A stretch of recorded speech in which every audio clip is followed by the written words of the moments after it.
Welcome, ladies and gents. Chris Andre here. You can find me at BetBoxing on Twitter. Of course, you can subscribe to the channel. Let's talk boxing. Before we do, let me just say it was 33 degrees Celsius here in London, and I can't complain because I love the heat, right? But it was really hot. It was muggy as well. We're in Metropolis. There's no sea breeze here.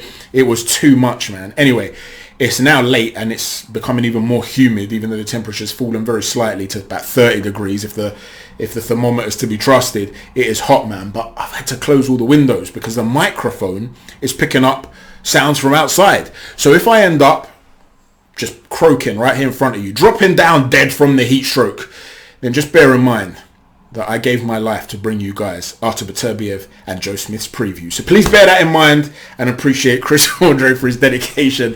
Let's talk boxing. Let's talk about this terrific fight. Listen, if there's one fight that you want to show a non-boxing fan to try and win him over, you want to bring him over to the sport, this is the fight that you want to show him in 2022. This has War and Fight of the Year written all over it. Even if it lasts a few rounds, right? Even if one guy takes the other guy out early, it's going to be a barn burner for as long as it lasts on paper. We'll talk about what BETERBIEV might choose to do instead in a moment, but the point is they are both typically seek and destroy type of characters. They're both the sorts of guys that seek to force their way in, get inside the pocket and seek to destroy you.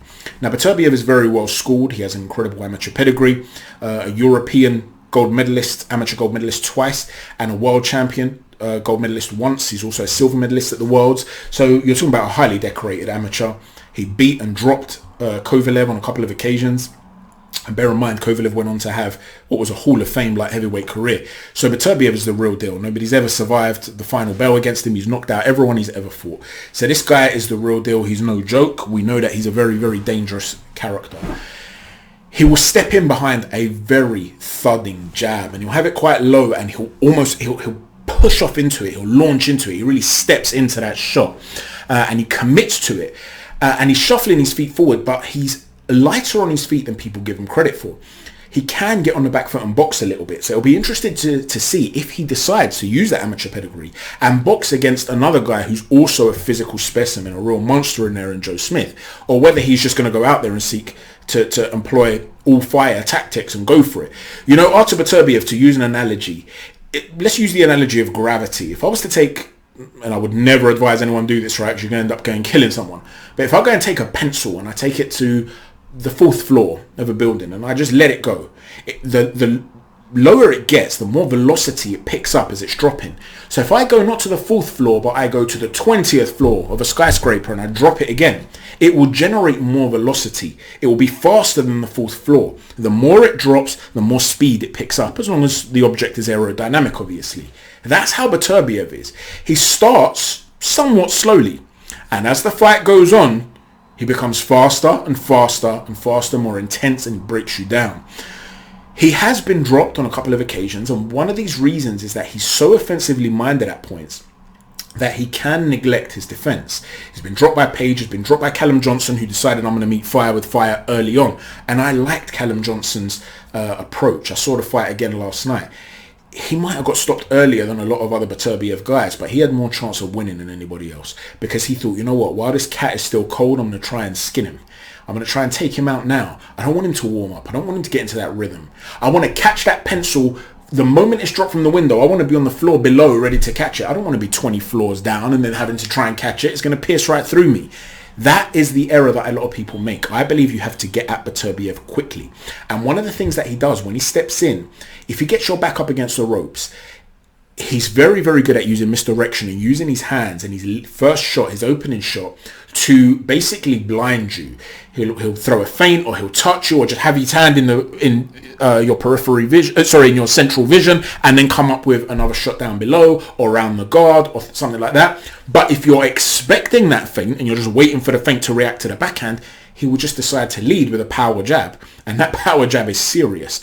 He jabbed Gvozdyk, like I said, to the body, hurt him, looked like he was going to stop Gvozdyk, who started wiggling around that glove, turned to the referee, said something to the referee, and then carried on like he wanted a timeout. If you're just there waiting and not biting on the feints, he will bust you up with that jab. This is a very serious guy who has functional strength. Andre Ward refers to it as functional strength, and it's something I've spoken about in the past on this video as well. There's no point in being muscular if you're not training specific muscle groups that are beneficial to boxing. That's my view. I know a lot of trainers, top class trainers, don't necessarily take that view. A lot of people believe if you're an athlete, you're an athlete. You need to be an all-round athlete. I'm of the view that you need to build muscles that are functional for what it is that you want to do. If you want to be a good inside fighter, you're going to have to develop different sorts of muscle groups, for instance, than somebody who wants to be light on his feet and explosive from range. If you want to throw an uppercut, for instance, effectively, it's a different sort of muscle groups that you need to build up. Of course, technique matters too, but the delivery of that technique works best when your body is at its optimum, right? There are different methods of producing power and launching power. A lot of people, particularly in the Western world, but in general, the sort of most prominent method of being taught to generate power is through your legs. And I understand that. You coil with your legs and you almost spring up and you bring up the energy from the ground through your legs, through your hips. You rotate and then deliver it through the hand that you're punching with. There's also other methods of producing power though. Deontay Wilder, for instance, who notoriously has very skinny legs, his power comes from his core muscles, the torque he generates, the leverage he needs to create that whip around, and he launches that right hand. And this is why he doesn't carry short power where it's just launched from the legs and coming up or anything like that. It's long power. It's at the end of that delivery. But there's also other methods of producing power through the chest and the back, particularly the muscles around the shoulder blades. That is more akin to what Beterbiev can do, because while Beterbiev can also launch power from his legs and his core, no doubt about it, he'll often place shots, and those placed shots are destructive. And they are coming from areas of the chest and the shoulder blades where he's literally just, it's the method in which he shoots off like a piston. It's like a piston type shot. And it's very, very heavy-handed. And there are methods you can train those muscles, right? So for instance, I'll save this for another video, but the way in which you do push-ups, for instance, can affect how you produce power. There are some methods of push-ups that will give you a great physique, whatever, this and that, widen your chest, but it's not functional. If you alter your hand positioning when doing push-ups, and again, I'll save this for another video, it actually helps produce punching power for straight shots, okay? We'll get to that in another video, like I said, but Beterbiev has that functioning power. And if you are trying to punch with him, he will get his forearms on you, particularly if you're up against the ropes. He'll push you around. He'll seek to break your construct. Long-time subscribers will know if I was a trainer, my fighters would be very adept at breaking a guy's construct. I believe in being hands-on. This thing of, if these fighters are dirty, no. I don't believe in that. You need to be able to get physical. If you can affect your opponent's balance, he's unable to throw punches. So it's quite a key thing, and he's very good at that. But he's up against a man who's very physically strong, very broad-shouldered in his own right. Is Beterbiev going to be able to bully Joe Smith Jr. in the way that he's been able to bully everybody else? Additionally to that, Joe Smith is a guy that carries an awful lot of pop of his own, particularly with wider shots, particularly with that right hand, that looping right hand around the guard. And because Beterbiev is the sort of guy that really likes to push in and step in with that jab, don't be surprised if as he's trying to close the range, he ends up walking onto something. He might be coming in, Joe Smith will be coming in, Joe Smith will end up throwing a big looping shot. Beterbiev might do it too. If he ends up missing Beterbiev, he could end up getting caught. Beterbiev also likes to sometimes slip inside. He'll throw a right hand and slip inside to set up an uppercut through the middle. If he slips inside the jab of Joe Smith, as Joe Smith generates this looping shot where he's dipping to the side, so his leverage isn't always moving forward. Sometimes his leverage will move to the side, so the punch will come across the face of him rather than diagonally to you or straight to you. So again, as Beterbiev decides to slip in, he could end up bending onto something. It's not impossible, right? Joe Smith Jr. is a live dog here. Make no mistake. He's a real threat to Beterbiev, stylistically speaking. He may not have had the ability to beat Dimitri Bivol. Dimitri Bivol's different though. He messes with range. He's different to Beterbiev. He's got different strengths and weaknesses. And even Bivol was seriously hurt at the end of one round against Joe Smith. So Joe Smith's no joke, man. He's an incredible physical specimen as well. And you know what the thing is with Joe Smith? Either his trainer is immense or he has a natural talent, a natural aptitude. When people talk about talent, they often refer to skills. But the truth is, skills are what you work on, they're what you build. You learn skills, right? So you'll see a very slick fighter and people will say, he's naturally talented. Is he naturally talented or is that a great schooling, right? You'll hear other people say it about great athletes. He's naturally talented. Well, athleticism, I guess you could say, is a talent. But being a natural athlete doesn't mean you're naturally talented as a fighter. Joe Smith, very physically strong. That's a type of athleticism too. It doesn't all have to be about speed. But he's not the most gracious of guys necessarily, although his boxing has improved an awful lot. But this is a guy without the amateur pedigree, right? The amateur background. And although he was a Golden Gloves winner in New York, which is prestigious in New York, but it's still just the city's amateur tournament, right? He's not a guy that's been to the Worlds and the Europeans and, well, obviously not been to the Europeans, but he's not a guy that's been to the Worlds and dominated in the way somebody like BETERBIEV did.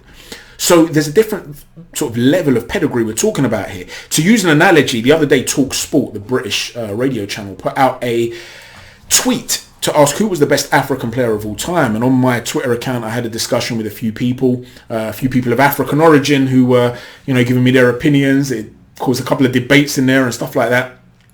For me, it was George Ware. And not just because I thought he was the best, and there were some great African players, right? But what stood out to me about George Ware is that he was from Liberia as well. Now, it's one thing to come out of Nigeria or Ghana or Egypt, countries with stellar sort of backgrounds and pedigrees in football, guys that have great footballing schools that you expect to produce fantastic players. And it's another to come out of Liberia that doesn't have the groundwork laid out for them. He didn't have the set stepping stones. If you're a talent and you're picked up and you're from Nigeria, say you're from Lagos and they pick you up, there's a method in which to go. You've got world-class football teams like Ajax, for instance, that have footballing schools in various African countries. They're ready to pick you up if you're a talent, right? And train you from young. George Ware from Liberia wasn't exposed to that. So instead of him coming to the top, to the fore, because of fantastic pedigree, he came to the fore, to the top, in spite of a lack of pedigree. And to an extent that applies to Joe Smith Jr. This is a world champion who's been to the highest level without having that pedigree. Now it's either him, and there's a natural talent there, or Jerry Capobianco, his trainer, is someone very, very special. This is the only fighter that he's trained, right? And he was a 2016 trainer of the year. So you're talking about a top class trainer in his own right. He too was a Golden Gloves winner. And it was predicted that he would go on to have a fantastic boxing career. But at 21 years old, this guy had a heart attack. 21 years old and was no longer able to box. And when he saw Joe Smith, he'd walked away from boxing. He saw Joe Smith at the Golden Gloves and he said, listen, Joe, I can turn you into a world champion. Just give me a few years. And Joe Smith didn't even believe him. Apparently, Joe Smith was like, yeah, all right, whatever. But, what have I got to lose, so to speak? And they went on to achieve what they've achieved together. Now, that is an incredible story. Now, is it down to the heart and the physical specimen that Joe Smith is? Is it down to Jerry Capobianco able to create this masterpiece? You hear often a lot of top trainers, they're spoken about as top trainers, and they are, but they'll take a wonderful fighter with wonderful physical attributes and they'll turn him into something special. But to give you an analogy, let's say you've got two chefs, right? And one of them you're giving the best organic ingredients and from all over the world, and you ask him to create you a gourmet meal. That meal could be beautiful, it could be exceptional. But then I bring you another chef, and that chef, I give him tinned food, some leftovers, whatever I've got left in the cupboard, and he also produces a wonderful gourmet meal. Even if the first chef's meal is slightly better, the fact that the second man was able to create a meal that was able to compete with that first gourmet meal shows you what a masterpiece he was able to create from the limited ingredients he had. Is that what Capobianco has been able to do with Joe Smith? Or is there something innate within him? Either way, you can't write him off. He's that guy who will always be there, and because of those physical attributes, because they're smart, because of X, Y, and Z, they're going to be a handful against absolutely anybody. And this is not a guy who's just a wild brawler. He consistently, gradually improves with his boxing. And again, that is something you are able to have because he didn't have that stellar amateur career. He's still learning on the job. Whereas when you've been at the top at the amateur scene, yes, you can learn other things in the pros because you're adapting and so on and so forth, but perhaps the trajectory of your growth isn't going to be quite as steep. Whereas Joe, you could argue, still climbing. Now, I do think he lost the Vlasov fight, and it shows you how a guy who's slick and a bit of a mover and put his shots together can cause Joe problems. And I just think that's where this fight will be decided. I think BETERBIEV will have a little bit too much know-how. But if Joe Smith is willing to punch with BETERBIEV, particularly hooks if BETERBIEV is very, very offensively minded, and if Joe Smith is able to let his hands go early, I wouldn't be stunned if we see a shock here. He is a live dog, and stylistically he can cause Beterbiev a whole host of problems. So who do I think will win the fight? Probably Beterbiev. But Joe Smith is alive in this, and if he's going to have any chance, he's going to have to turn this into a war. And the thing is with Joe Smith, he's durable, man. He's only ever been stopped once before, and that was early in his career, his 6th or 7th fight or whatever. He's become more durable and a better fighter and a better boxer as time's gone on. And Beterbiev's getting on in age, right? He's getting on in age, and it's a real shame, in my opinion, that they haven't moved him along more quickly. Don't get me wrong, he's got a brilliant CV already, but I don't know, man. When I hear Bob Arum saying things like, you know, we don't want Undisputed at this point because, or we don't want Bivol at this point because he's a boring fighter. Beterbiev needs to be saying to him, Bob, leave it out, mate. I don't care what promotional company he's with. We want Undisputed. This is the aim. Make it happen. Okay, that has to be his aim, because how long are you going to go for? You want to establish a legacy. And they have said all the belts is what we want to do here. But I feel like he could have been out there fighting 3-4 times a year. I think he's been too inactive.